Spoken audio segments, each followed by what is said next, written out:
चीजें सस्ती हुई हैं कि महंगाई बढ़ती जा रही है? देखिए, ऐसा है कि चीज़ें सस्ती भी होंगी और महंगी भी होंगी.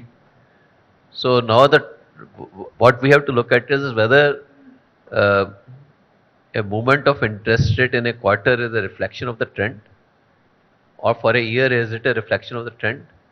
Perhaps. But the members of industry sitting on your right, all three have raised prices, unless I'm wrong, in the last 2 years. No, Please raise your hands if you have actually reduced prices on any of the goods and services that you supply.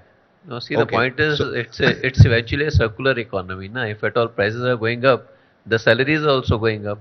okay.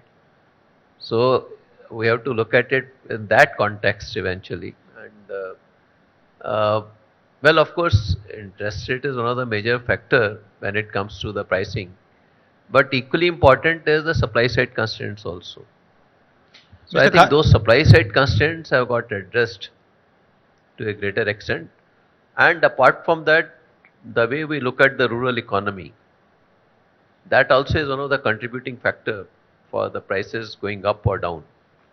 So I think there are multiple variables which okay, have we an spoke influence. about retail borrowers, but Mr. Khara, he's on the extreme left today, but on his right are people who are large institutional borrowers. I'm not saying that you are going to borrow, but Mr. Khara, from that perspective, because you deal with pretty much the biggest names in Indian industry, what is the mood right now? We have heard consistently for several quarters now that private sector capex is not kicking in.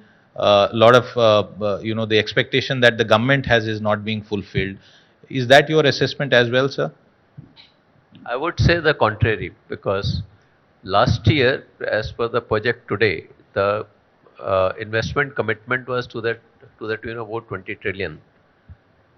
It was still financial year 22. Financial year 23, as per project today, the investment commitment are to the tune of about 37 trillion.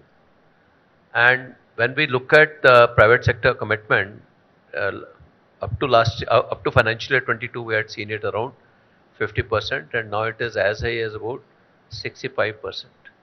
So that is a very clear reflection that actually a reflection of the private sector confidence in the economy.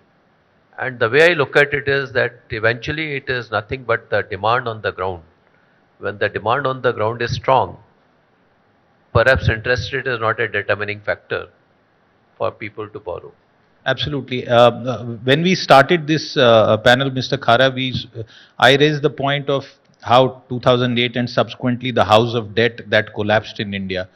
Today, if you were asked to describe what is the situation as far as leverage is concerned and debt is concerned for all of corporate India, do you think it's a comfortable situation, or are there any sort of warning signs, signals flashing anywhere?